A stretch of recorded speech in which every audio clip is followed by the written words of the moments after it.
வெற்றிவேல் முருகனுக்கு அரோகரா. என் அன்பு குழந்தையே, உன்னுடைய வாழ்க்கையில் நீ அன்பு பாசம் என நம்பி ஏமாந்து கொண்டு இருக்கின்றாய். அனைவரிடத்திலும் உண்மையான அன்பையும் பாசத்தையும் செலுத்தி விடுகின்றாய். அந்த பாசம் ஒரு கட்டத்தில் உனக்கு கிடைக்காமல் போனால் மிகவும் ஏமாந்து போய் நிற்கின்றாய். என்னடா இந்த வாழ்க்கை என்று சொல்வது போல் உன்னுடைய வாழ்க்கையை நீயே கெடுத்துக் கொள்கின்றாய் தங்கமே. சில நேரங்களில் என்னுடைய ஆலயத்திற்கு வருவதற்கும் முயற்சி செய்கின்றாய், ஆனால் தடை வந்து கொண்டே இருக்கின்றதே. உன்னுடைய கர்ம வினைகள் மாயைகளின் மூலம் அந்த தடை ஏற்படுத்துகின்றது தங்கமே. நீ ஆலயம் போய் பக்தி செய்தால் உன்னுடைய கர்ம வினையை நான் அகற்றி விடுவேன் என்று அந்த மாயை உனக்குள் இருந்து வேலை செய்கின்றது. நீ ஆலயம் வர முடியாவிட்டாலும் உன்னுடைய வீட்டில் இருந்து விளக்கேற்றி நீ என்னை வணங்க வணங்க உன்னை பிடித்த அந்த பீடை விலகி ஓடிவிடும் தங்கமே. பிறகு நீ நினைத்தது போல் என்னை வந்து ஆலயத்தில் பார்க்கலாம்.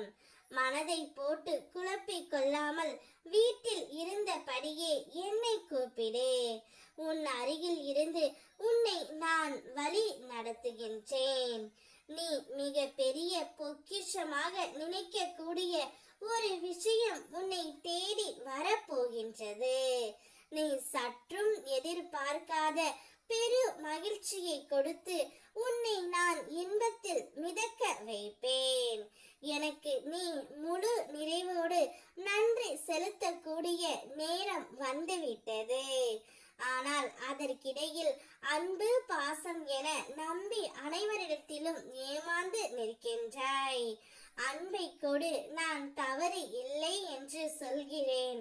ஆனால் அளவு கடந்த அன்பை கொடுக்காதே தங்கமே, அது மிகவும் தவறு. அளவு கடந்த அன்பு நிச்சயம் ஒரு நாள் உன்னை கண் கலங்கத்தான் வைக்கும். அப்போது நீ கண்ணீரோடு என்னிடம் வந்தால் என்னுடைய மனமும் சேர்ந்து வாடும் தங்கமே. என்னுடைய பிள்ளை அன்பு எப்பொழுதும் பரிசுத்தமாக இருக்கும் பொழுது உன்னுடைய அன்பை முழுமையாக பெற நான் மட்டுமே தகுதியானவன். உன் அன்பை திகட்ட திகட்ட என்னிடம் கொடு. நான் உனக்கு இரட்டிப்புக்கு பலனாக நன்மையை மட்டுமே கொடுக்கின்றேன் தங்கமே. உனக்கான நல்ல நேரம் இதோ ஆரம்பித்து விட்டது. உன்னுடைய கஷ்டங்களும் துன்பங்களும் அனைத்தும் முடிந்து போய் விட்டது.